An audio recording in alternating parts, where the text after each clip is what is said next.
તરફ રવિ પાકના વાવેતર સહિતના કામમાં લાગેલા ખેડૂતોને ખાતરની અછત છે અને ખેડૂતોએ ખાતર માટે લાંબી લાઈનો લગાવી પડે છે। ત્યારે કોંગ્રેસ નેતા લલિત વસવાએ ખાતર મામલે કૃષિ પ્રધાનના નિવેદન પર આકરી પ્રતિક્રિયા આપી હતી। તેઓએ કહ્યું કે કૃષિ પ્રધાન સ્પષ્ટતા કરે કે કેન્દ્ર સરકાર ગુજરાતને ખાતરનો કેટલો જથ્થો ફાળવવાના છે। હવે રવિ પાકનું વાવેતર ચાલી રહ્યું છે, ત્યારે એક અઠવાડિયા બાદ ખાતર મળશે તો રવિ પાકના વાવેતરમાં વિલંબ થશે। રવિ પાકના વાવેતરમાં વિલંબ થાય તો ઉત્પાદનમાં પણ ઘટાડો નોંધાશે તેવી ચિંતા લલિત વસવાએ વ્યક્ત કરી છે।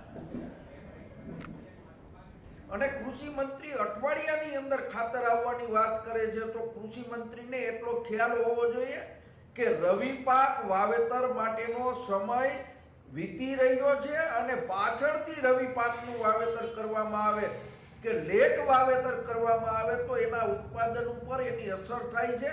એટલે કૃષિ મંત્રી શ્રી અને રાજ્ય સરકારની જવાબદારી છે કે ગમે તે વ્યવસ્થા કરીને તાત્કાલિક ખેડૂતોને ડીએપી અને એનપીકે ખાતરનો જથ્થો પૂરો પાડવો જોઈએ।